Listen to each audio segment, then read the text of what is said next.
আপনাদের মাঝে আজকে ছোট একটা গল্প শেয়ার করি। এক মানুষ খুব কষ্টে থাকতো, এমতো অবস্থায় সে সৃষ্টিকর্তার কাছে খুব প্রার্থনা করত যে তার দিন যেন দুঃখ কষ্টের দিন শেষ হয়। যাই হোক, ওই প্রার্থনা করতে করতে সৃষ্টিকর্তা এক সময় তার ডাকে সাড়া দিয়েছেন। সাড়া দিয়ে জিজ্ঞেস করছেন, তোমার কি চাই? তখন বলছে, আমার ধন সম্পদ চাই, এই চাই, ওই চাই, অনেক চাওয়া।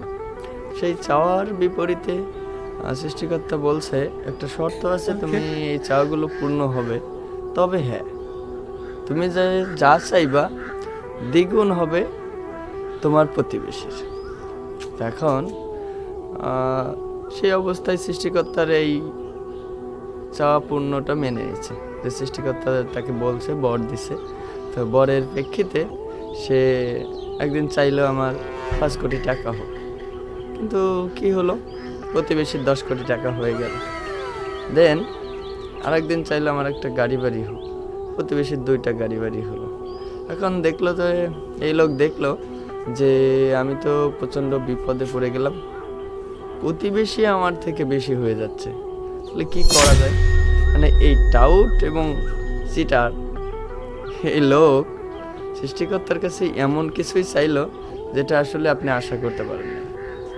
যে আমার যদি কোনো কিছু পাওয়াতে প্রতিবেশীর ডাবল হয়, তাহলে আমার কোনো কিছু ক্ষতি হলে প্রতিবেশীর ডাবল ক্ষতি হবে। সে প্রথমে সৃষ্টিকর্তার কাছে বলল যে আমার 1 কোটি টাকা চলে যাক, প্রতিবেশীর 1 কোটি টাকা চলে গেল। এরকম কিছু কিছু ক্ষতি করতে থাকলো। পরে দেখলো যে তো এভাবে হচ্ছে না, তখন সৃষ্টিকর্তার কাছে চাইলো যে আমার একটা চোখ অন্ধ হয়ে যাক, তাহলে আমার যদি একটা হয় অন্ধ, তাহলে প্রতিবেশীর অন্ধ হবে 2টা।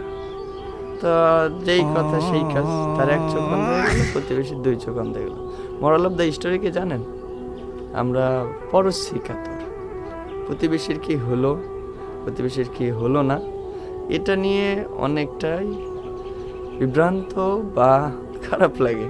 তো সেই ক্ষেত্রে এই যে আমাদের মধ্যে পরশ্রী কাতরতা আছে, সেটা ঝেড়ে ফেলা উচিত কি না? না, সমস্যা নাই, আমার 1 চোখ অন্ধ হইলে প্রতিবেশীর 2টা অন্ধ, বেশ ভালোই হবে। তা আমরা এই লেভেলের তো ব্যাপার না, আমার 1 চোখ অন্ধ হইলে প্রতিবেশীর 2টা হবে, এটাই বাস্তব, এটাই প্রতিবেশী। ধন্যবাদ, ভালো থাকবেন, টাটা।